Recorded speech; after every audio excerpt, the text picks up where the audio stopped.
Deməli, uşaqlar, bu gün sizə Sasanilər mövzusunun izahına baxacağıq. Deməli, Parfiya dövlətinin tərkibində bilirik ki, eramızda 20-ci ildən etibarən Atropatena dövləti var idi və onun tərkibində idi və bu dövlətdə Atropatena ərazisini, yəni Parfiyanın hökmdarları idarə edirdi. Eramızın 1-ci əsrində isə Albaniyada Arşakilər sülaləsi hakimiyyətə gəlir ki, biz bunların nümayəndələrini öyrənəcəyik. 224-cü ildə Ərdəşir Babəkyan Parfiya dövlətinin varlığına son qoyur. 226-cı ildə isə öz dövləti, yəni Sasanilər dövlətini yaradır. Və dövlətin başında duran şəxs Şahənşah, yəni Şahlar şahı adlanırdı. 227-ci ildə həmin dövlət Atropatenanı, 262-ci ildə isə Albaniya öz tərkibinə qatmış olur. Lakin Albaniya öz daxili müstəqilliyini bir müddət qoruyub saxlaya bilir Sasanilərin tərkibində olanda. Azərbaycanda 3-cü əsrdən başlayaraq 19-cu əsrə qədər davam edən bir feodal münasibətlər dövrü başlayır. Biz bunun Avropanın fərqlərini bilməliyik. Azərbaycanda 19-cu əsrləri əhatə etdiyi bir dönəmdə Avropada 5-17-ci əsrləri əhatə etmiş olur. Azərbaycanda deyirik ki, feodalların xüsusi bir təsərrüfatı yox idi, amma Avropanın feodallarının müəyyən təsərrüfatları var idi. Azərbaycanda kəndlilər həm şəxsi, həm iqtisadiyyatdan asılı deyildilər. Yəni bizdə iqtisadi cəhətdən asılılıq var idi. Yəni bizdə kəndlilər təhkimi deyildi, amma Avropada həm şəxsi, həm də iqtisadi asılılıq, yəni təhkimçilik var idi. Daha sonradan danışırıq. 6-cı əsrdən başlayaraq artıq Azərbaycanda feodal münasibətlər inkişaf etməyə başlayır. Və Sasani hökmdarları Azərbaycanda özlərini möhkəmləndirmək üçün, öz mövqelərini, özlərini etniklərini qarətmək üçün fars dilli tayfaları köçürüb Azərbaycana gətirirlər. Azərbaycanın şimalından gələn hücumların qarşısını almaq məqsədi ilə deyirik ki, onlar Dərbənd qapını, yəni Dərbənd səddini inşa edirlər 6-cı əsrin ortalarında. Lakin onlar gəlişləri, yəni türklərin Azərbaycana ikinci axının qarşısını ala bilmirlər və burada Hunların, Basillərin, Bulqarların, Sabir və Xəzərlərin birləşmiş türk tayfalarından ibarət qüvvələr Azərbaycana gəlir. Birinci etnik axını xatırlayaq, bu eradan əvvəl 7-ci əsrdə Kimmerski sakların gəlişi idi. Hunların, Basillərin gəlməsi isə Azərbaycanın ikinci böyük türk axını hesab olunur. Gəlirik nə? Əhalinin təbəqələri arasında ən çox vergi verənlər kimlər idi desək, bu kəndlilər idi təbii ki. Əhalinin əsas istehsalçı təbəqəsini, əsas hissəsini kəndlilər təşkil edir. Və nədən danışırıq bu dövrdə biz? Sasanilər dövründə formalaşmış torpaq mülkiyyət formalarına vergilərdə Dastakıt irsi, Xostak şərt torpaq mülkiyyət hesab olunur. Xaraq gizlidə gəldiysə, bunlar vergi növləridir. Vergi nə? Mükəlləfiyyətdən adını qarışdırmırıq. Çünki bu testlərə və qəbula gələn məsələdir. Xaraq torpaq vergisidir, gezid can vergisidir. Can vergisindən azad olan insanlar var idi ki, bunlar uşaqlar idi, qadınlar idi, qocalar idi, kahinlər idi, məmurlar idi. Bunlar can vergisi ödəmirdi. Feodal münasibətlərin isə fərqini bayaq izah eləmişik, daha buna ehtiyac yoxdur. Gəlirik manelik hərəkatına. Manelik hərəkatı 3-cü əsrdə Sasanilərin ərazisində yaranmağa başlayır, həmçinin Atropatenaya təsir eləmiş olur. Bu Sasani zülmünə qarşı baş verir və Mani istəyirdi ki, bütün dinlərin elementlərini bir dinlə əvəz eləmiş olsun. Və manilikçilik məzdəkilərə 6-cı əsrdə təsir göstərən bir təlim oldu.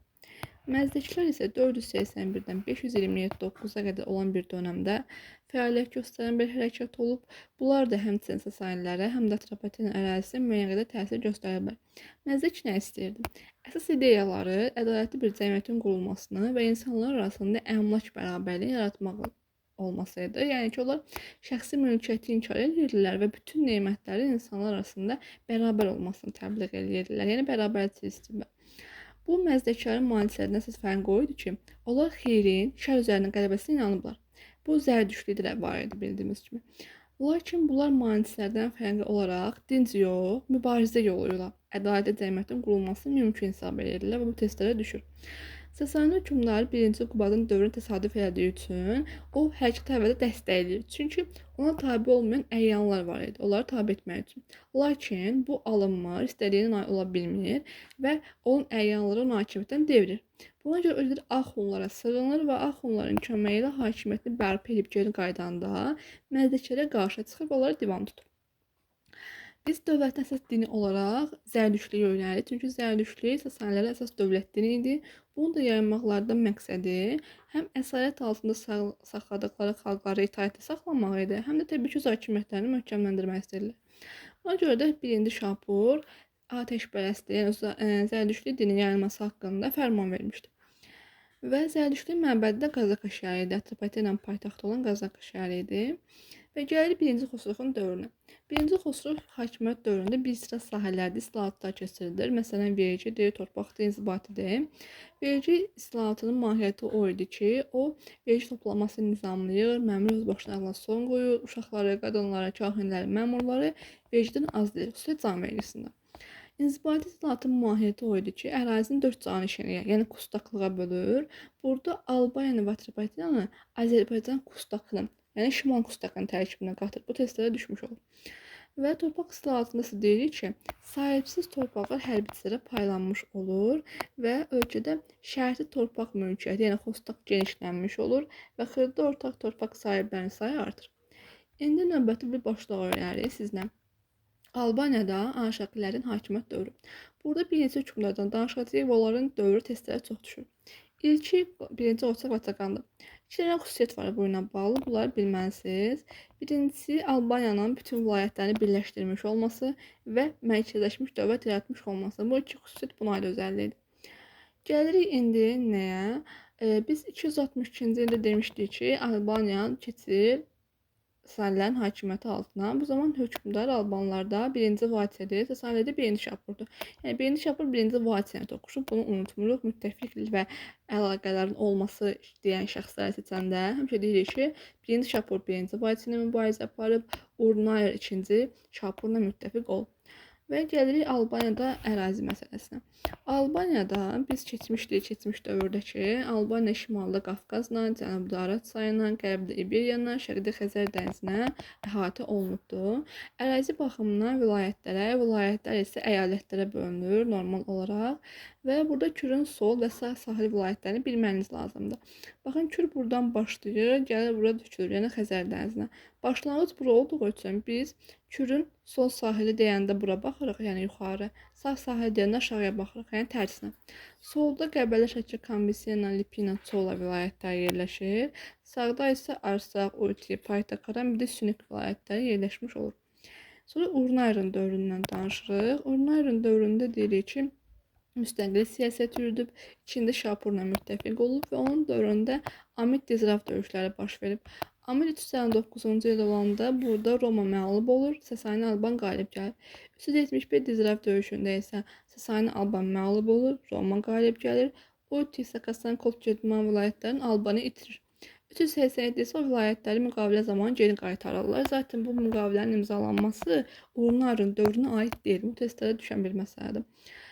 Müqaviləyə görə Cənubi Qafqaz Sasani ilə Roma arasında bölünür. Albaniya qalır Sasanilərin tərkibində. Digər bir hökmdarımız Asuagendir. Asuagen 5-ci əsrdə hakimiyyətdə olubdu. Onun dövrü daha çox mədəni tədbirlərlə səciyyələnir. Məsələn, uşaqlar təhsilə cəlb olunur. Köhnə Alban əlifbasının əsasında yeni Alban əlifbası yaradılır və deyirik ki, dini kitablar və başqa kitabların bir qismi Alban dilinə tərcümə edilməyə başlayır. Digər əsas bir hökmdarımız 2-ci Vatidir ki, bu türk mənşəli sülaləyə mənsub olur. Sasanilərlə qohum olur, sonra onlara qarşı mübarizə aparır. Sasanilərə qarşı mübarizə aparanda Çola dərəsini, yəni Dərbənd keçidini tutur. Massagetləri Qafqazın 11 hakimini öz tərəfinə çəkmiş olur və atəşpərəstlər imtina eləyir, xristianlığı qəbul eləmiş olur. Bu Urnayrda da var xristianlığın qəbul edilməsi. Firuzun şərəfinə Firuzabad şəhərinin, Bərdə şəhərini saldırıb və paytaxtı bura köçürülür. Bunun da səbəbi o idi ki, Qəbələ Dərbənd keçidindən gələn hücumlara daha çox məruz qalırdı, yəni şimaldan gələn hücumlara və şəhər artıq darmadağın olmaq səviyyəsinə gəlib çatır, yəni zəifləyir. Ona görə paytaxt Qəbələdən köçürüləcək Bərdəyə və süqutuna qədər paytaxt Bərdə olacaq. İkinci Vati 457-dən 63-cü ilə qədər deyirik ki, Sasanilərə qarşı bir mübarizə dövrü yaşayır və mübarizə dövründə özü məğlub olur. Çünki 462-ci ildə Firuz Haylandur Hunlarını ölkəyə çağırır və 63-cü ildə 2-ci Vati hakimiyyətdən əl çəkməyə məcbur olur və 463-487-ci illərə əhatə edən bir mərzbanlıq dönəmi başlayır. Bu dönəmdə əhali siyahıya alınır, sonra əhalinin üzərindən qoyulan vergilərin miqdarı da artırılmış olur. Bu mərzbanlıq dönəmi 3-cü Vatikan gələnə qədər davam eləmiş olur və 3-cü Vatikan gəlir 487-510-da hakimiyyətdə olanda xristianlığı yayır, xristianlıqla bağlı məktəblər, məbədlər açdırır Aqren kilsə məclisinə çağırır, bütpərəstlər, atəşpərəstlər təqib elətdirir. Kilsənin çağırılmasında məqsəd nə idi? Bir Alban kilsəsinin dayaqlarını möhkəmləndirmək və xristian dininə aid qanunlar qəbul etməkdir. Və istədiyinə nail olur əslində. Aqren qanunları deyir ki, xristianlığın feodal əsaslarını da möhkəmləndirir, feodal münasibətlərin inkişafına gətirib çıxaracaq. Bu öləndən sonra Albaniyada 2-ci Mərzbanov dönəmi başlayır. 510-dan 629-a qədər, yəni Mehranilər sülaləsi hakimiyyətə gəldiyi bir dönəmə qədər. O aralıqda Sasani ilə Bizans mübarizə aparır. 624-28-də, 591-ci illərdə mübarizə olur və müqavilələr imzalanır. 591-də, 629-da müqavilə imzalanır və hər iki müqavilədə deyilir ki, Albaniya Sasanilərin tərkibində qalır. Artıq 630-cu ildə Varaz Qriqor hakimiyyəti ələ alanda Mehranilər hakimiyyətə gəlir. O özünü İrakliyin vassalı elan eləmiş olur. Yavaş-yavaş Mehranilər dövrü başlamış olur. Və ən son yadda saxlayırsınız ki, Albaniyada xristianlıq 1-ci əsrdə yayılır, amma rəsmi din olması 313-cü il Urnayrun dövrünə aiddir.